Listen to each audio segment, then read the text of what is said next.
Punya bisnis omset ratusan miliar dengan cabang toko di berbagai macam kota. Tan Alexander seorang anak yatim membangun kerajaannya dari nol karena melihat peluang di industri hewan peliharaan. Bisnis konvensional yang tidak dilirik orang. Di video kali ini, Bro Tan Alex akan ngajarin kita step by step cara dia bisa mempunyai mindset dan cara eksekusi bisnis sehingga bisa punya omset ratusan miliar. Kesalahan saya itu, saya nggak percaya tuh. Dulu saham, kripto, saya nggak pernah percaya. Saya anggap bisnis saya yang paling bagus. Kalau saya punya mindset lebih terbuka, mungkin saya lebih kaya dari sekarang ini. Semuanya akan dikupas di segmen Masterclass dengan gua, Josh Gultom. I just want to say, All my fellas. All my fellas. Sebelum kita masuk ke podcast, gue mau ngasih tahu dulu ke kalian kalau bakal ada event kripto besar di Jakarta namanya Web3 Week Asia. Ini acaranya tanggal 20-21 November 2025. Di dalam kalian bakal ketemu banyak banget info alpha seputar kripto, ada banyak banget KOL kripto yang kalian tahu, yang bakal ngobrol di atas panggung dan siap sharing info alpha ke kalian. Gue juga pastinya bakal datang ke sana dan jadi pembicara juga di sana. Ada 3 jenis tiket, ada yang untuk student, itu paling murah, general untuk yang umum, dan VIP. Kalau kalian ada kapitalnya, ada uangnya, gue sangat saranin beli yang VIP. Karena bakal ada kelas live dari beberapa whales dan OG crypto di Indonesia. Gue gak bisa spill siapa aja orang-orangnya, cuman gue bener-bener super luar biasa rekomen. Trust me on this one.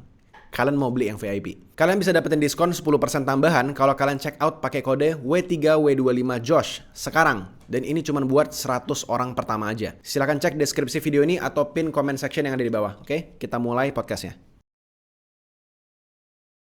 Kan how do you come up with ide? Kan maksudnya kan apakah sebelumnya punya latar belakang bisnis juga sebelum Nggak ada sama sekali. Nggak ada sama sekali. Jadi kayak gimana caranya dari awal yang nggak punya idea on how to make a business, tiba-tiba bisa bikin empire sebesar itu? Pasti kan ada step by stepnya ya kalau kita track back ya. Kayak awal mulanya kenapa berani beli banyak, kenapa bisa 80 juta digelontorin, kenapa berani buka pet shop sedemikian rupa sampai akhirnya import, dapat kliennya seperti apa, marketingnya seperti apa, kayak gimana sampai bisa delegasi. Bahkan sekarang kan udah nggak, sekarang kan kita lagi nggak di Surabaya ya. Dan company juga masih bekerja di sana secara otomatis atau ada orang yang mengurusin itu. Gimana caranya kok? Jadi saya lihat videonya Pak Chandra ini, kita 5 level pengusaha ya. Nah, level 1 itu self-employ. Self-employ. Oke, kita yang bekerja sendiri berarti ya? Ya, maksudnya apa? Ya kita kerja sendiri, kita nggak punya karyawan. Oke. Nah, di level ini, kita untuk mencetak omset 100 juta per hari atau 3 miliar per bulan, itu sangat berat. Kenapa kok berat ya? Ya sekarang kita mau jualan seberapa banyak? Kita packing sendiri, kita kasirin sendiri, kita melakukan pencatatan accounting sendiri, nggak mungkin bisa. Mustahil lah. Berat. Setuju. Nah jadi ada pepatah bilang kalau kita mau berlari cepat, kita berlari sendiri. Tapi kalau kita mau berlari jauh, kita harus bersama tim. Oke. Gitu. Nah saat itu ya saya ngelihat nih, waduh, kalau dulu saya mikirnya, saya pengennya ya jaga sendiri udah. Saya nggak percaya sama orang, saya nggak percaya sama karyawan. Karena kan banyak saat itu kan, wah jangan ditinggal-tinggal toko kamu. Nanti kalau ada karyawanmu bisa curi. Bisa nilep uang. Yes. Ya. Nah itu yang buat mindset saya nggak bisa berkembang kalau kita stay di sana. Dan omset nggak mungkin bisa ratusan miliar, Jos. Tetap ada cap-nya ya, kita nggak bisa tembus ceilingnya itu ya? Pasti ada ya? Kita kerja sendiri nggak mungkin lah. Okay. Apalagi kerjaan saya ya konvensional. Itu makanan anjing, makanan kucing, kita mau packing seperti apa? Nggak mungkin. Gitu kan. Kita mau ngasirin sehari segini, berat sekali cetak omset seperti itu. Oke. Dan ini memang agak sulit untuk cetak 3 miliar per bulan, itu agak sulit kalau kerja sendirian. Nah dari video itu ya saya mau scale up dong. Nah di level kedua itu sebutannya the manager. The manager, oke. Maksudnya the manager ini apa? Paling nggak kamu sudah punya karyawan 1 atau 2. 1 atau 2 udah termasuk the managers? The managers. Oke. Nah tetapi kalau mau lulus di pengusaha level 2 ini, itu harus bentuk 7 divisi. Oke. 7 divisi. Kayak sekarang nih, kan saya lagi podcast nih di Jakarta. Loh, perusahaan saya tetap running. Ya kan, tetap menghasilkan omset karena saya sudah punya divisi-divisi ini. Nah, divisinya apa saja? 1, pastinya sales and marketing. Alright. Ya. Jadi ini yang menjualkan produk kita. Oke. Ya kan? Terus yang kedua itu operation.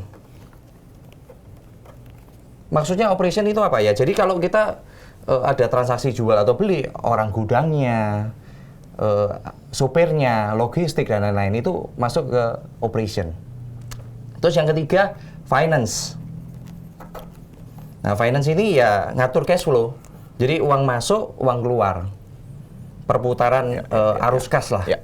Finance lah. Controller. Controller arus kas. Nah, terus yang keempat accounting nih. Jadi accounting itu orang yang mencatatkan kita punya laba atau rugi supaya kita tahu sebagai owner baca laporan keuangan mau bertindak apa nih, gitu kan. Nah, misalnya labanya terlalu kecil karena operationnya terlalu berat, ya kita mesti efisiensi. Kalau ini kita punya laba besar, kita punya budget lebih, kita mau lakukan sales marketing, budget marketing dibesarin juga bisa. Jadi accounting itu sangat vital karena untuk owner baca. Oke. Untuk bertindak seperti apa. Ini sudah berapa ya? 1, 2, 3, 4. Yang kelima ini administrasi. Apa itu administrasi? Jadi kita di perusahaan itu pasti perlu legalitas usaha. Terus urusan industrial, urusan kepegawaian, HED dan lain-lain masuk di dalam divisi ini. Terus yang berikutnya produksi atau purchasing. Kalau di pabrikan mungkin ya produksi ini yang memproduksi kita punya barang untuk dijual. Ya. Nah, kalau purchasing ini kalau di saya kan saya nggak produksi barang. Import. Yes, pembelian. Pembelian ya. Nah, yang terakhir BizDev. Business development. Oke. Ya, kenapa kita perlu BizDev? Karena era ini kan Terus berkembang ya, maju. terus berkembang. Iya. Nah, kita secara perusahaan harus punya divisi ini untuk ikutin zaman supaya kita adaptif, tidak tertinggal sama situasi yang ada sekarang. Karena kan sangat dinamis sekarang. Oke. Aku boleh nanya pertanyaan dikit nggak kok? Jadi kan untuk menjadi level 2 The Managers ini kan kita butuh tadi 7 ini. Ya, Yes. Sales, operating sampai ke BizDev ini. Apakah memungkinkan untuk ownernya sendiri itu mengambil beberapa bagian daripada divisi ini? Maksudnya kayak secara, misalnya aku kan jujur nggak pernah bisnis konvensional teman-teman. Jadi aku masih agak buta. Sebenarnya aku juga belajar ketika ngerti papan tulis ini. Misalnya aku as accounting tapi juga as business development gitu. Apakah itu sebaiknya bisa dilakukan atau nggak boleh? Kita sebagai owner semuanya ini harus bisa. Harus bisa. Harus tahu ya. Harus at least mengerti. Oke, supaya nggak ditipu lah ya. Betul. Nah, gini. Tapi tugasnya owner sebenarnya bukan melakukan hal teknis. Kalau size usahanya sudah besar, tugasnya owner itu apa? Untuk mengembangkan usaha, pengembangan usaha. Kalau Jos terlalu sibuk untuk ngurusin teknis, kita nggak sempat untuk mikirkan gimana kita grow perusahaan kita. Ini baru level 2 loh, Jos. Ini kalau saya lanjut papan tulisnya nggak cukup nih. Nggak apa-apa, kenapa sih? Oke, nggak apa-apa. Jadi ini kalau mau lulus di level kedua, kita harus penuhin divisi ini, baru kita bisa naik ke level ketiga. Oke. Level ketiga namanya The Directors. Maksudnya apa? Kita sudah punya divisi ini, dan divisi ini punya para managers. Nah, reportingnya ke kita as a director. Kita melakukan pengambilan keputusan saja. Oke, I see. Itu. Aku boleh nanya nggak? Misalnya ada seseorang nih yang sedang bikin bisnis, and then ada cash flow, dia mulai untung segala macam, dia dapatlah uang profit yang bisa digunakan lebih daripada biasanya. Nah, kapan waktu yang tepat di mana seseorang itu tuh untuk bisa, oke, kayaknya gua hire untuk divisi-divisi ini oke deh. Karena kan untuk bisa nge-hire orang-orang ini kan kita butuh pengeluaran ya. Kapan orang itu tuh bisa naik dari level 1 ke level 2? Gimana nih standarnya kemarin itu tuh di Ko Alex kayak gimana? Saya sih bertahap sih. Jadi, bertahap sih. Contoh nih, dulu divisi sales marketing saya sendiri sebagai owner. Okay. Terus secara operation kan saya perlu orang. perlu kuli, perlu kepala gudang. Ya kita bentuknya bertahap gitu loh. Jadi ngikuti dengan perkembangan usaha itu sendiri. Kalau langsung misalnya nih kita ya, oh saya mau bikin ini modalnya terbatas, mau divisi A habis Jos, nggak bisa. Ya. Jadi kita memang kalau saya sih bertumbuhnya usaha saya masukin. Ketika berarti Divisi-divisi yang kutangkap berarti setelah kita udah wah ini kita stuck nih, memang harus hire pegawai untuk bisa Bantu kita. bantu kita dapat cash flow Kalau lebih banyak lagi. loadnya Jos merasa sudah agak penuh, contoh nih, misalnya di accounting nih, kan kalau usahanya udah besar, kan kita perlu accounting untuk apa? Laporan pajak, ya kan? Setuju. Untuk pencatatan, Ya. gitu kan? Itu dengan seiringnya berjalan, kita pasti mikir, oh kita perlu ini, secara bertahap. Secara bertahap berarti ya. Oke. Oke, lanjut kok. Yang The Directors ini, apakah ada perbedaan yang sangat signifikan dengan The Managers level 2? Ya, jadi kalau level 2 kita kan baru bentuk divisi. Ya. Kalau di level Directors kita harus punya Banyak manajer. 7 divisi ini sudah ada pimpinan-pimpinannya. Nah, pimpinan-pimpinannya itu direct reportnya ke kita secara director. Kita nggak lagi ngobrol sama staff yang di bawah gitu loh. Oke. Kita cuma jatuhnya ngelihat data lah ya. Atau enggak? Yes, data dan teknis juga kan. Data dan teknis. Kita juga masih kasih delegasi tugas ke para manajer ini gitu. Oke. Oke. Nah, Paham, yang level paham. keempat itu the investor. The investor. Oke. Maksudnya gimana? Di level ketiga ke naik level keempat ini berat banget. Karena apa? Kita as a directors and owner, kita punya rasa memilikinya besar. Karena itu bisnis kita kan, gitu kan. Bayi kita lah yang udah kita besarin dari awal ya. Yes. Jadi kita harus cari duplikatnya sama seperti kita, DNA-nya sama seperti kita, supaya saat kita nggak bekerja, itu perusahaan tetap running dan growth-nya gila-gilaan, seperti kita yang handle sendiri. Dan itu nggak gampang. Jadi kalau sudah di level ini, kita nggak boleh kerja. Ini cuma baca laporan keuangan aja. Nggak boleh kerja. Itu baru lulus. Dan Ko Alex bisa dapat orang seperti itu? Gini sih, saya sih masih ada di level ketiga dan 4 ini. Lagi transisi, menuju transisi. Maksudnya gini, saya masih aktif di beberapa perusahaan saya, tapi di beberapa perusahaan, misalnya klinik hewan nih, saya udah nggak campur tangan. Jadi saya hanya invest. Saya punya partner itu dokter hewan. Nah, dia yang menjalankan. Saya tinggal baca laporan keuangan saja. I see. Nah, tapi size usahanya nggak besar. Itu klinik saya omsetnya 1 bulan cuman sekitar 200 jutaan lah. Oke. Itu jadi nggak terlalu besar gitu. Oke. Tapi kalau untuk main bisnis saya yang omsetnya ratusan miliar, saya belum bisa berhasil cari orang yang bisa gantiin saya. Oke, aku mau nanya dikit. Aku pernah dengar dari banyak orang katanya itu seorang pengusaha ketika memiliki sebuah usaha itu tuh gak ada yang namanya kita bisa running secara pasif gitu. Dia bergerak sendiri yang auto running. Nah itu autopilot kan. Autopilot. Jadi itu kayak gimana? Karena kalau menurut aku pribadi, misalnya aku contoh lah, mungkin aku bisnisnya sangat totally different sama Ko Alex. Misalnya kan aku content creator gitu. Untuk bisa bikin video yang aku berpikir, oke, mungkin kita mulai bikin video yang nggak ada wajah aku, terus kita cari orang yang mirip seperti aku. Susah yang kan? Susah banget. Susah. Itu apakah bisa sama sebenarnya? seperti ini. Jadi orang yang bilang bisnisnya mau autopilot itu mungkin bisa ya. Tapi misalnya contoh nih, kita owner terlibat aktif di dalam perusahaan, sama owner tidak terlibat aktif di perusahaan, itu pasti beda. Iya, pasti beda banget. Apalagi ownernya ngerintis dari bawah. Kita mau cari orang dari luar, duplikatnya seperti kita, nggak mungkin bisa. Bisnisnya nggak akan bisa ngomong autopilot, nggak ada. Itu bos-bos yang besar, saya yakin ya, itu direkturnya masih telepon ownernya. Pak ini gimana Pak, ini pasti begitu di malam hari atau di luar jam kerja, itu pasti masih diskusi. Makanya saya bilang kalau 100% autopilot rasanya nggak ada ya. Rasanya nggak ada ya? Rasanya nggak ada. Oke. Jadi teman-teman, autopilot itu 100% does not really exist sebenarnya ya? Itu menurut opini Aku saya juga ya. setuju tapi kok. Tapi Aku kan juga beberapa motivator kan ada yang mengatakan autopilot itu ada. Tapi aku belum pernah lihat sih orangnya sih. Aku Dan belum pernah. ada juga kan yang buka kelas pun mau bisnis autopilot gitu kan. Ada jualan Ya, seperti ya, itu ya, juga ya. kan. Oke, gitu oke, kan. oke, Tapi itu opini saya ya, Jos ya. Jadi Ya, it's okay. Nggak apa-apa. Secara teori tapi emang yang Koko Alex praktikan emang susah sekali untuk dapetin orang seperti ini ya, yang bisa autopilot. kalau sampai sekarang di level saya masih belum bisa sih. Masih belum bisa ya. Oke. Saya nggak oke, tahu oke. ya, mungkin kan ada yang levelnya di atas saya Iya, kan. iya, iya. Saya nggak tahu. Bisa jadi. Bener.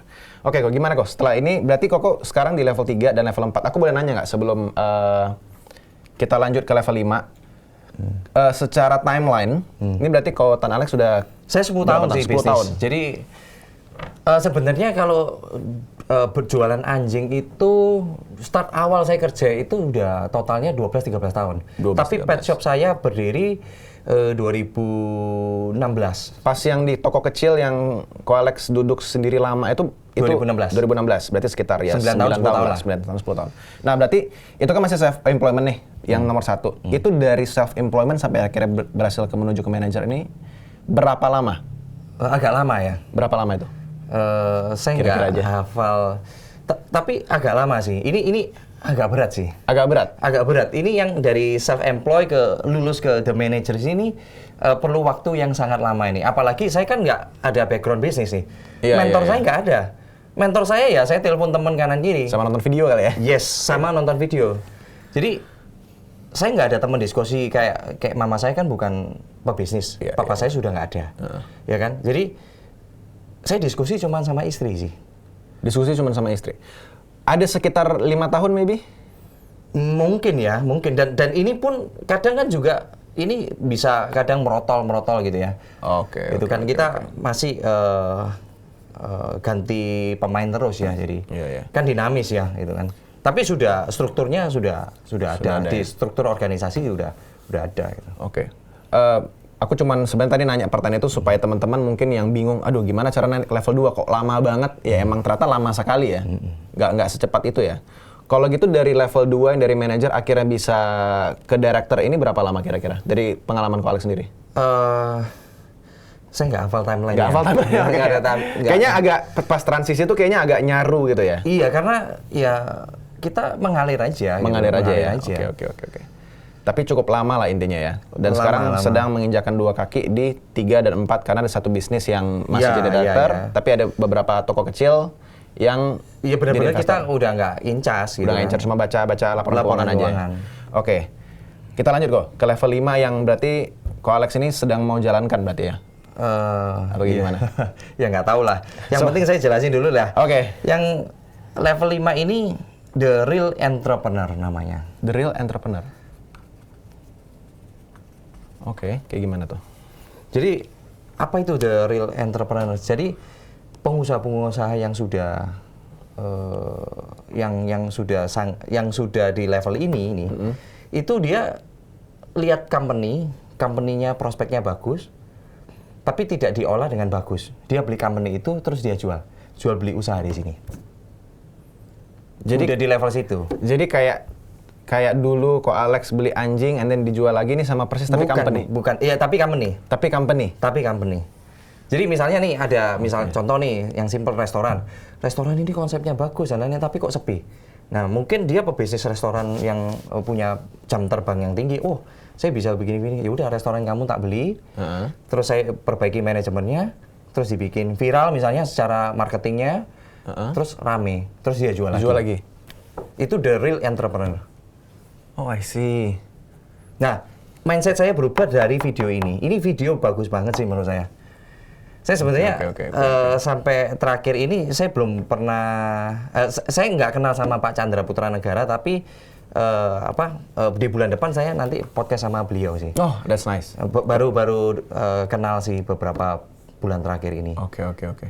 Jadi aku mau nanya nih, kalau dari Ko Alex sendiri kan berarti 1, 2, 3, 4 sudah kelewati. Apakah sebenarnya ada rencana untuk kelima atau ada cara lain atau bahkan setelah ngelihat video yang 10 tahun lalu tersebut, apakah ada mindset berubah sekarang gitu? Jadi gini, ini kan era Gen Z nih ya.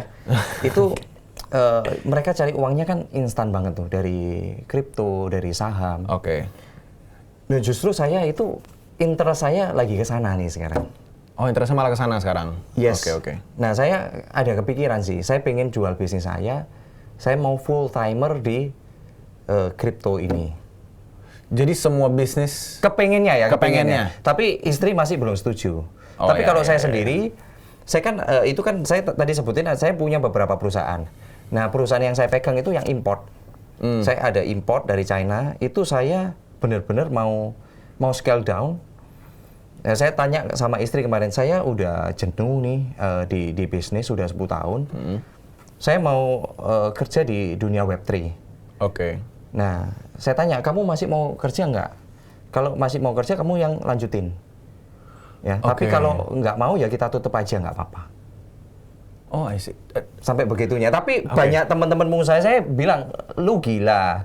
Iya, itu Lu gila. Oh, Ya. perusahaan sudah jadi. Nama sudah lumayan besar lah di Oke. Surabaya. Udah 10 tahun yang kamu rintis. Kok kamu mau tutup gitu kan? Nah, itu ada alasannya di belakang itu, Bro. Aku juga sampai sekarang masih agak nggak make sense di kepalaku. Maksudnya kan omset ratusan miliar itu kan nggak semua orang bisa dapetin, udah dibangun 10 tahun segala macam. Tapi mau ditutup gitu aja dan masuk ke dunia investment. Aku paham sih, emang dunia investment itu misalnya Bitcoin bisa dapat CAGR sekitar 30% gitu. Apakah ada alasan yang sangat signifikan sehingga akhirnya bayi yang sudah dibesarkan sampai sebesar ini mau ditinggalkan begitu saja? Gimana? Aku masih belum terlalu nangkep nih. Ya, jadi sebelum itu nanti dipikir, wah ini usahanya kurang bagus nih, makanya mau ditutup. Nah, usaha saya masih bagus, Jos. Dan saya tahun lalu tuh, nanti mungkin plakatnya bisa ditunjukin, saya pernah dapat penghargaan pembayar kontribusi pajak terbesar di 2024 di KPP Gubeng. Jadi memang bukan bisnisnya nggak bagus ya. Iya. Kalau dapat penghargaan berarti bayar pajaknya besar dong. Iya. Kalau bayar pajaknya besar, labanya bagus nggak? Iya, bagus banget berarti. Nah, jadi saya lihat peluang ini lebih besar dan lebih cepat. Saya mau pangkas waktu saya. Oke, I see. Kalau aku boleh berpikir ya, kan berarti Ko Alex ini tuh punya banyak sekali investment di misalnya kan tadi buka banyak bisnis di beberapa tempat kayak pet shop, klinik segala macam. Itu kan banyak properti, banyak stok nganggur, stok yang Ya, stok dagang lah ya. stok dagang lah, bener. Bukan nganggur, stok dagang. Itu apakah menjadi sebuah alasan kayak karena kan itu tidak terlalu liquid ya, sementara kripto tuh liquid banget. Itu apakah aku mau nanya juga sih, secara bisnis apakah uang omset yang sampai ratusan miliar itu benar-benar bisa dinikmatin as businessman? Nggak bisa, karena gini ya, saya sih selama ini sampai sekarang juga ya, itu laba itu selalu saya gulung. Maksudnya apa? Kita jualan nih, kita untung. Untungnya itu kita nggak bisa nikmati, Jos. Karena kita masukin lagi untungnya untuk beli barang lagi lebih banyak. Karena gini, kita mau ekspansi, kita mau gedein omset, ya kan? Saat kita mau gedein omset, kita harus injek capital lagi. Iya, Jadi benar, selama benar. 10 tahun ini labanya ditahan terus, digulung terus. Makanya kok bisa besar gitu kan? Jadi ada compoundingnya di dalam situ. Compoundingnya itu per tahun dari Koalex berapa per tahun? Tahu nggak kira-kira? Sekitar berapa persen? Ya pokoknya ada lah. Oh, oke, it's okay. Pokoknya ada compounding, jadi duit itu kita nggak bisa nikmati. Jadi Oke. misalnya nih, kita mau nambah toko lagi. Saya kan kebiasaan asetnya itu saya nggak mau sewa. Saya maunya Mau beli. punya sendiri. Punya sendiri, oke. Berarti kan nambah ruko lagi, ya kan? Terus rukonya nggak diisi barang, kan diisi barang. Nah, satu ruko diisi barang dagangan pet shop 1 miliar misalnya. Nah, itu kita nggak akan, kita saat gedein usaha itu ada uang yang lari ke sana lagi, dan itu nggak liquid menurut saya. Dan sekarang properti mau dijual gimana? Agak sulit sekarang, Jos. Kan properti menurut saya ya sekarang Iya. cenderung agak turun ya Agak down, harganya. oke. Jadi dari saya sih, kenapa kok saya tertarik di kripto? Saat saya pelajari, ya sebelum ke kripto kan saya belajar nih sama 2 suhu nih ya. Satu di saham sama di kripto. Oke. Nah, sebelum memutuskan kripto, saya belajar dulu. Tapi saya sukanya di kripto karena apa? Sangat liquid. Nah, satu ya saya jelasin kenapa sangat liquid. Satu, kalau di saham, kita ada jam buka, jam tutup. Ya kan? Sabtu Minggu kita tutup. menurut saya nggak liquid. Oke. Kalau di kripto sangat liquid. Kita 24 jam 7 hari nggak pernah tutup. Kita mau cairin misalnya Bitcoin nih, kita mau cairin Bitcoinnya kita jadi rupiah tuh, itu dengan waktu menit saja. Benar. Itu 100% benar. Ya kan? Itu sangat liquid. Barang yang didagangkan itu uang dan itu sangat liquid. Nah itu saya suka. Nah begitu mendalam. Boleh. Boleh. Kita hapus ini. Kita pindah topik nih dikit nih. Aku biar teman-teman bisa lebih visual, dia nggak cuman dengar doang. So apa nih yang membuat tadi tuh crypto liquid segala macam? Maybe bisa lebih dijelaskan secara gambar kayak why kenapa seksi banget gitu di industri ini. Ini kita bagi dua deh ya. Ini kripto ya. Ini saham ya. Oke. Nah, tapi nanti saya ngomong keunggulannya kripto, saya ngomong kejelekan saham, saya nanti disentuh sama pemain saham nih. ini preferensi masing-masing ya teman-teman ya. Kalian nggak mau ikutin juga nggak masalah. Ini bukan financial advice. Yes. Ini hanya opini pribadi daripada Ko Alex. Jadi jangan diikutin 100%. Ya, jadi kripto itu 24 jam 7 hari. Oke. Saham itu ada jam buka, jam tutup. Oke. Ini nggak liquid. Saya pengennya liquid. Ya kan? Terus yang kedua, kripto itu kalau teman-teman yang tahu itu paling beli Bitcoin, terus Bitcoinnya ditaruh gitu aja. Ya. Nah, kalau belajar lebih dalam lagi, itu di dalamnya itu blockchain itu banyak hal-hal yang bisa dijadikan duit. Ya benar. Nah, di dalamnya itu ada ya DeFi, dunia blockchain di dalam itu loh. Ya. Itu Bisa Bitcoin ini nggak cuma diam. yes. Ya. Nah, sama yang luar biasanya lagi yang saya tahu, yang saya baru tahu nih ya, ternyata Bitcoin itu bisa dijaminkan. Dikolateralkan. Yes, kayak kita punya properti nih, kita punya ruko, kita misalnya butuh tambahan modal usaha, rukonya kita jaminkan ke bank kan, ini bisa kita jaminkan. Ya benar. Nah kita jaminkan ke ya di dalam blockchain situ gitu kan. Ya di DeFi-nya. Nah, jadi nggak ada orang yang ngingetin untuk bayar dan lain-lain, bunganya pun kecil. Iya benar.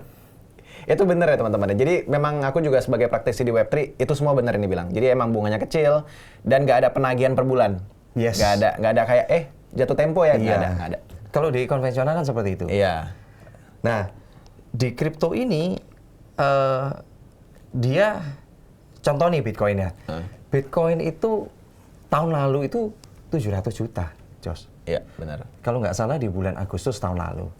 Nah sekarang itu sempat kemarin kan 2 miliar lebih. Nah kalau kita taruh duit kita kemarin di sini itu udah kali 3. Kerjaan apa konvensional yang 1 tahun itu kali 3. Very hard to do. Kecuali kecil banget. Nggak ada. Nggak ada ya. Nah kalau kita misalnya contoh nih, kita punya uang 100 miliar. Paling saya punya profit itu berapa? Ya 10% saja. Contoh ya. Ya. Nah, kalau di kripto 100 miliar nyamuk bisa jadi 300 miliar. Jadi oke. Jadi mulai tertariknya karena perkembangan profitnya itu jauh lebih cepat daripada bisnis konvensional itu sendiri. Yes. Dan tidak terlalu repot ya. Saya soalnya kan di bisnis itu mengalami kepahitan banyak. 1, gudang saya dicuri sama pegawai saya, dibobol pernah. Oke. Terus truk saya guling, itu kan habisnya ratusan juta, itu kan banyak lah. Sering bikin sakit kepala dan di malam hari sering bikin nggak bisa tidur. Apalagi ya bisnis sudah besar, kita kasih utang ke orang, ya banyak bad debt nih. Saya mengalami nih beberapa bad debt ini juga ada. Kita mau ngurusin ke mana? Ke legal dan lain-lain, arahnya kan ke perdata tuh agak ribet lah ya. Agak terbayar ribet juga ya. Bisa ke arah pidana, tapi ya harus ada beberapa klausul perjanjian. Oke. Mungkin aku mau nanya dikit lagi kok. Jadi ini sekarang bisnis jatuhnya mau tutup atau mau exit dijual ke orang lain atau seperti apa? Karena kan masuk ke investasi kan juga butuh modal. Ya kan? kalau ada yang mau invest, mau beli ya silakan. Kalau enggak ya saya mau scale down karena istri saya tetap mau running perusahaan karena dia beranggapan konvensional tetap harus ada. Kalau kamu mau ke dunia financial market silakan. Tapi dia tetap mau di usaha konvensionalnya tetap ada. Tetap ada konvensional, ada Iya, ada cash flow. meskipun kita nggak terlalu agresif seperti dulu ya. Ya jalan aja gitu kan. Ada rasa jenuh lah ya, titik oke, gue capek, gue pengen menikmati hasil uang yang dihasilkan gitu ya. Yes. Oke, mungkin pertanyaan sedikit kok. Ini kan sekarang Bitcoin udah kemarin sentuh 125.000, sekarang di harga sekarang tanggal 107 108 ya kelihatannya hari ini. 23 Oktober ya, 108 sekarang. Oh, 108. 108. Nah, ini kan kalau aku sebagai orang yang udah satu cycle ya, terus lewat, ini sebenarnya harga yang udah cukup tinggi. Ini gimana strategi Ko Alex untuk bisa masuk ke industri finance crypto? Enggak sih, jadi kalau saya sih, saya merasa Bitcoin ini masih murah. Masih murah. Karena gini ya, saya nggak lihat technical yang chart-chart gitu, saya nggak terlalu lihat itu ya, karena cuma satu conviction aja. Ya. Di sini nih convictionnya kuat sama fundamental. Nah, fundamentalnya bagi saya sangat make sense. Satu, Bitcoin itu cuma 21 juta koin, Yes. nggak bisa dicetak lagi. Yep. Di white papernya kan seperti itu katanya. Nah, terus yang kedua, setiap kali halving, reward untuk penambang Dipotong itu setengah. semakin sedikit. Ya, benar. Dipotong setengah, jadi 1, jadi setengah, 1/4, 1/8, Ya. 1/16. Semakin lama kita kalau mau menambang Bitcoin, harganya semakin mahal. Ongkos produksinya naik. Ya. Yang berikutnya, adopsi dunia ini sudah gila menurut saya. Ini Amerika kan sudah menjadikan Bitcoin sebagai cadangan strategik reserve-nya mereka. Institusi di dunia juga banyak yang borong Bitcoin. Adopsinya semakin luas, supply and demand saja. Kita orang konvensional kan lihat supply and demand. Kalau supply-nya terbatas, demand-nya semakin banyak, harganya akan naik. Masih naik. Benar. Nah, itu conviction saya terhadap Bitcoin. Nah, saya akan cicil terus. Karena saya banyak ya lihat artikel-artikel itu Bitcoin itu bisa tembus $1 juta, bahkan $10 juta, bahkan $100 juta. Unlimited sih sebenarnya. Kalau Nggak ada ceilingnya. Nggak ada ceilingnya. Kalau kita sebagai ex-Bitcoiner yang udah lama, pasti tahu kalau itu tuh sebenarnya nggak ada ceilingnya. Nah, ceilingnya itu tuh money printingnya. yes. Nah, ada juga saya lihat bule itu, saya nggak hafal namanya, saya baca artikel. Dia nggak pernah jual Bitcoinnya dia. Dan tidak akan jual Bitcoinnya. Dia dari free cash flow-nya dia tetap akan beli Bitcoinnya. Beli terus, untuk biaya hidup, apa yang dilakukan? Dia loan Bitcoin. Dikolateralkan. Bitcoinnya dijaminkan, Iya, dipinjam uang. dia dapat USDT, Ya. USDT-nya dibuat biaya hidup.